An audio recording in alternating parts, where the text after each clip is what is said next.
Okay, today we will be taking an in-depth look at the different gods in the strategic game of Santorini, which ones to choose, which ones are the best, and what different categories of these gods do. So first, smallest category consists of Minotaur, Apollo, and Charon. All of these gods affect your opponent's movement. Minotaur can move into the spaces that opponents occupy and push them out into the next space. Apollo can swap spots with opponents by moving into their space. And Charon, at the start of his turn, can fling their minion way over in a straight line over your workers. Only one a turn though. By far the best in this group is Charon.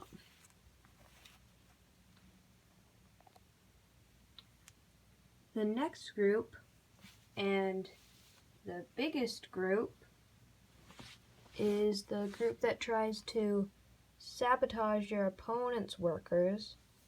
Limus doesn't allow opponent's workers to build next to yours. Persephone forces your opponent's workers to move up if they can. Actually, Persephone could be said to be over there. Maybe. Then Hypnos means if one of your opponent's workers is higher than the rest of them, it can't move at all. So it is very good.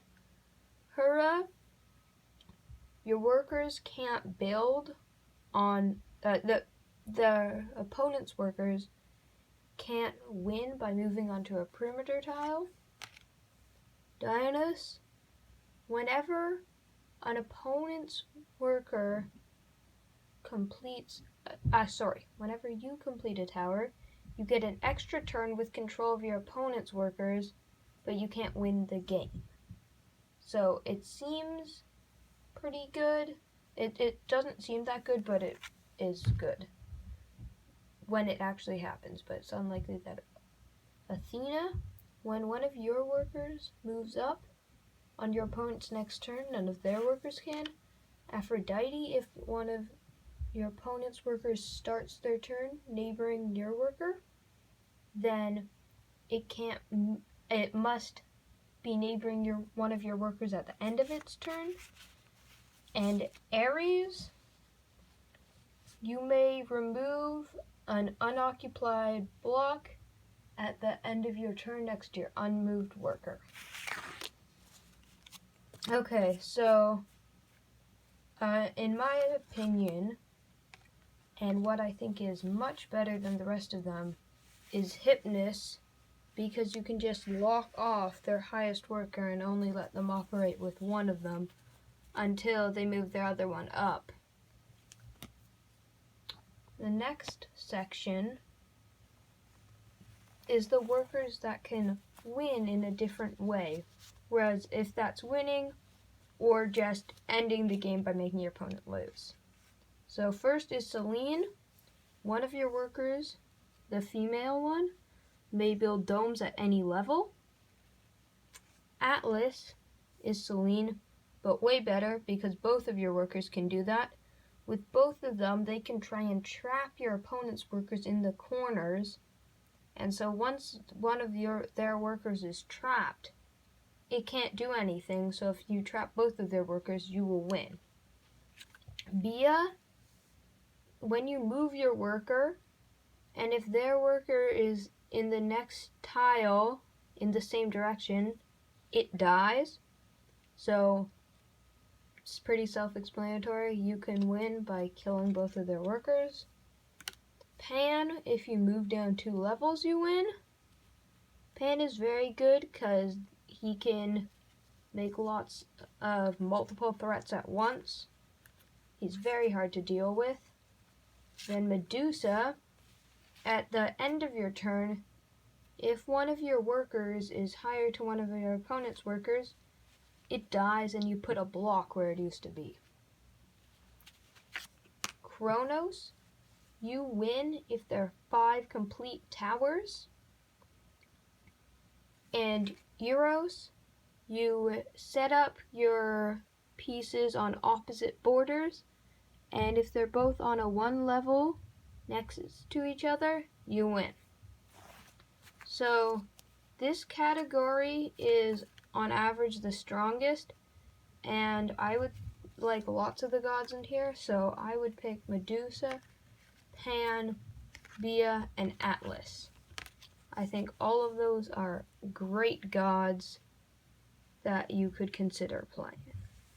You should consider playing. Now there are the movement gods, which consist of Archimedes, who can move twice, Triton, whenever Triton moves on the border, it gets to move again, and Hermes, who can move an infinite amount, but can't move up. And note with Hermes, you can move either of your workers, like either of your workers an infinite amount or both an infinite amount. So my favorite out of these is Triton. None of these are especially good compared to the other 6 we have up here. And then the building ones, whose goal is basically to build 2 third levels and win right there. So first is Poseidon. If your unmoved workers on ground level, it can build 3 times. So that can help. That can even build a full level 3 tower. So if you have one worker that's next to a 3rd level and nothing else is around, the unmoved ground worker can make a whole new tower for it to win with. Morpheus, at the start of your turn, you put a card on Morpheus, and how it works is you can build like a block, you can build as many of those at your build as you want, including 0. So you can save up and then build like two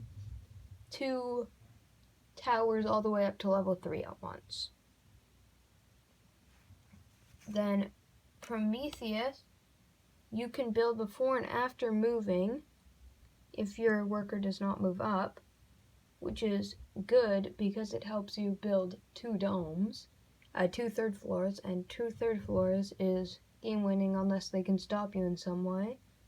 Then Hestia gets an additional build, but it can't be in the perimeter.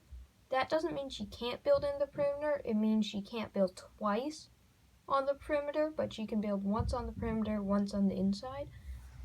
And then there's Demeter, who can have an additional build if it's not on the same tile as the first one. So out of these, I like 2, Hestia and Poseidon. And so then there is one more category, which is kind of the no category ones. So that consists of Chaos, because he just switches to a bunch of other gods, so he's not really good. Circe, who gets your opponent's power, doesn't really work in 2-player. Hephaestus, who can build twice but on the same tile, kind of works as a trapper because opponents can't move up from 0 to 2.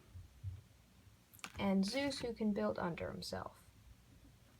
Alright, goodbye.